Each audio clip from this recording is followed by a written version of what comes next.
All right, we are back with a new video, and today we'll be updating the power rankings for Amazing Race 33 following episode 8.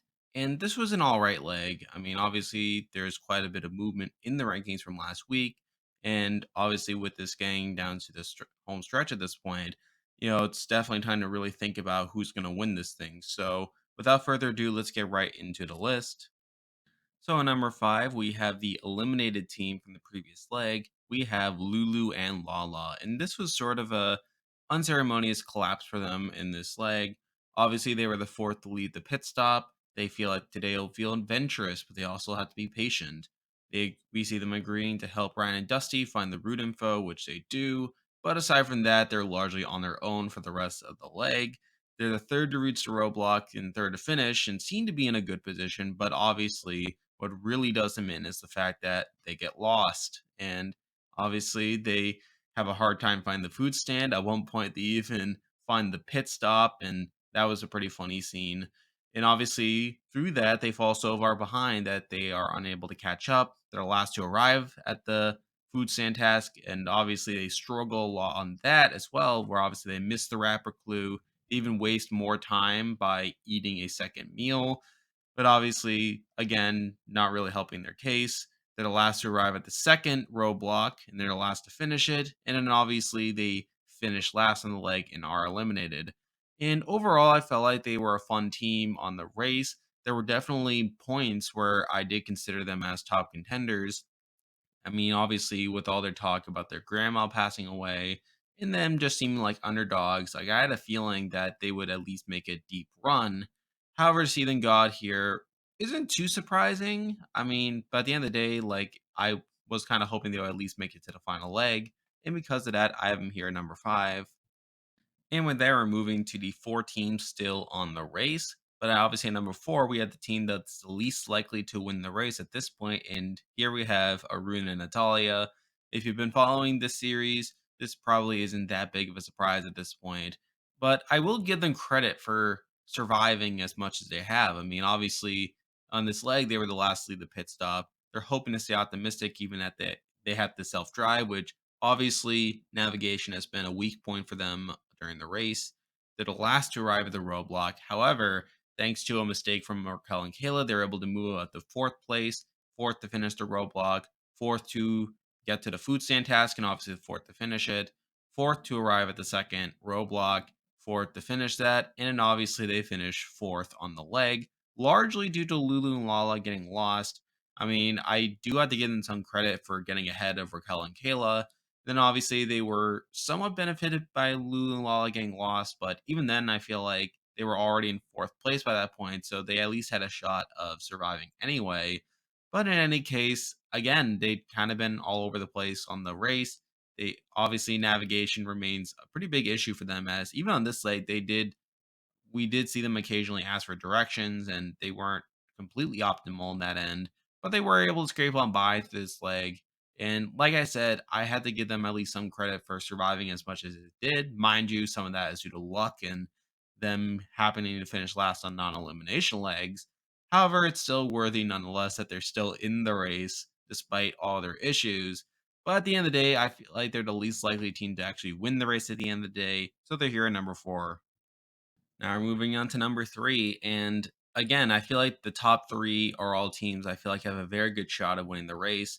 I actually mentioned at the beginning of the season that obviously in episodes one, two, three, that I feel like these three teams were probably the most likely to win the race. And while there were points on the season where I did doubt that reality, I feel like it's ultimately come to pass. But at number three, we have the team I think is the least likely to win at this point. We have Ryan and Dusty. And it's sort of weird for them to have this trajectory that they've been on. I mean, obviously, this wasn't even that bad of a leg for them. I mean, they're the third to lead the pit stop. They feel like this leg will be an opportunity to catch up. They ask Lulu and Lala for help, obviously on the route info. Sure enough, they do that, and obviously they move on from there. They're the fourth to reach the roadblock, but again, give credit to Dusty, he's able to do relatively well. Second to finish the roadblock. Like he's shown explaining Raquel's mistakes after the fact, which is something at least. Second to arrive at the food stand task, finish that as well. Second to arrive at the second roadblock. And this was sort of a weird moment for them where obviously we get footage of Ryan being a history buff and how his time in prison is giving him time to build his mind. And yet we see him like kind of not do that well on this task where obviously he's doesn't understand the task super well. He's obviously rushing off before he's finished listening to the story, which causes him to make some mistakes. And he even almost does it a second time, but sort of realizes after the fact that he probably should stay. But obviously, they are able to get around to it. Like obviously second to finish the second roadblock, but they do get a little lost on the way to the pit stop, allowing Raquel and Kayla to catch up. And obviously they get a third place finish on this leg. And I guess something that I guess 2 things that really have made me, like, drop, in my opinion. One is obviously the fact that Kim and Penn have been catching up leg-wise, and I feel like the way the race has been structured has allowed Kim and Penn and Raquel and Kayla to stay towards the front of the pack, and I feel like there haven't been as many opportunities for Ryan and Dusty to catch up, which obviously will probably be a hindrance for them in these last couple legs. Obviously, like they have serious competition in the end game, and like obviously with them, the other teams doing as well, it's unclear whether they'll be able to catch up. But obviously, beyond that, I feel like there have been points in in these last couple episodes where I feel like the edit has kind of been underwriting them. I mean, obviously, we saw that on this leg where again, Brian and Dusty are talk. Brian particularly is talked about as being a history buff and someone who has learned to be patient, and yet he's approaching the second roadblock impatiently.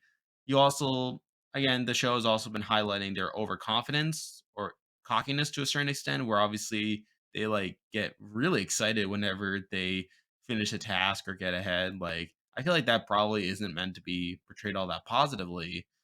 And I feel like the other two teams we'll be talking about, have just been getting more positive content recently to where I feel like there is at least some setup for them winning. Obviously, at the end of the day, this is the Amazing Race, and Edgic on that show just isn't the same as it might be on Survivor. But again, if I'm going off those rules, then I feel like I can't really justify putting Ryan and Dusty much higher, and they're here at number 3. Now we're moving on to number 2, and I know I've been a bit down on this team during the middle stretches of the race. However, I feel like these last couple episodes have been good for them to where I feel comfortable putting them back into winter contention. Here we have Raquel and Kayla, and this was a pretty good episode for them. I mean, obviously they're the second to leave the pit stop. They talk about wanting to win a leg to prove that they're worthy as a team. Second to reach the roadblock. However, obviously, they make a mistake during that, and obviously through that, they fall all the way to last place, the last to finish the roadblock.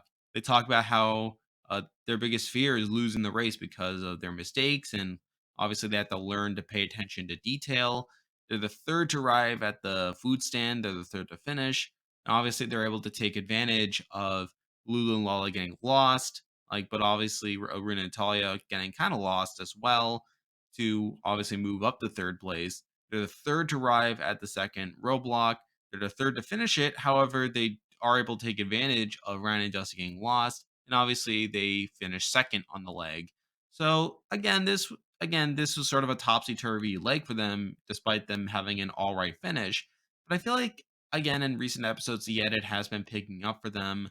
Like again, a storyline at this point is them wanting to win a leg. Like we saw that in the previous episode where they wanted to so badly to win a leg after Ryan and Dusty and Kim and Penn have been winning all of them. However, they've been unsuccessful in that regard. However, I feel like that's sort of a perfect setup for them if they were to win the race. Like obviously for them to win the final leg, obviously that would be a positive storyline for them to finally have that being realized. But even aside from that, again, they are in the front of the pack, and I feel like the way the race has been designed at this point, leg wise, yeah, like does give them the advantage. Like there haven't been as many opportunities for them to fall behind. And even when they have fallen behind, they have been able to catch up. They are obviously going to be leaving in the first group along with Kim and Penn to start the next leg, which obviously is a proven to be a pretty massive advantage when you really think about it. So those are all things going in their favor. And because of that, I have them here at number 2. And now, at number 1, the team that I think is the most likely to win the Amazing Race at this point is Kim and Penn. And obviously, this has been a very good stretch for them where obviously they were the first to lead the pit stop this leg. Kim says she doesn't want to think about the previous wins and focus solely on the next leg. They're the first to reach the roadblock. Obviously, they make a mistake along the way, but they still manage to finish first. They're the first to arrive at the food stand task, and obviously, they're the first to finish that as well. They're the first to to arrive at the second roadblock, and this was a really good moment for Penn, where we obviously hear him talking about his memorization process. And obviously, that lends well to him doing the task. They're the first to finish the second roadblock on the first attempt. And then obviously, they win their third leg in a row, which is a very impressive streak that they've been on, especially going into this latter stretch. And again, I feel like they've definitely caught up to Ryan and Dusty in terms of overall performance. They actually have passed them at this point for total wins on the race with 4 wins. And again, I feel pretty confident about them moving into the final stretch. I feel like this was a largely positive episode for them, where especially during that second roadblock where Penn was breaking down his process for memorizing the task, and obviously that came to fruition. I feel like this is definitely, from a pure race perspective, their race to lose at this point. I mean, obviously, the main thing that may get in the way with that is Raquel and Cayla and their storyline about wanting to win a leg for themselves, which feels like it could be set up to them winning the final leg, which probably isn't the best sign for Kim and Penn. But I feel like from a pure race standpoint, they are the front runners at this point, and because of that, I feel like they are the most likely team to win the Amazing Race 33. And there we go. That'll do it for this week's Power Rankings. If you like this content, be sure to like and subscribe. There's going to be quite a bit of content coming on this channel relatively soon. Obviously, the Amazing Race will be wrapping up soon. And obviously, once the season wraps up, I plan to do a team ranking, sort of ranking all the teams based on their overall performance. Stay tuned for that. I'm covering Australian Survivor right now, which has been a lot of fun. I'm still covering Celebrity Big Brother, which is wrapping up next week, of course. Big Brother Canada is starting up in a couple weeks. Survivor 42 is also starting up in a couple weeks. So those are all shows I'm very excited to be covering. Stay tuned for that. But for now, that is the video. See ya.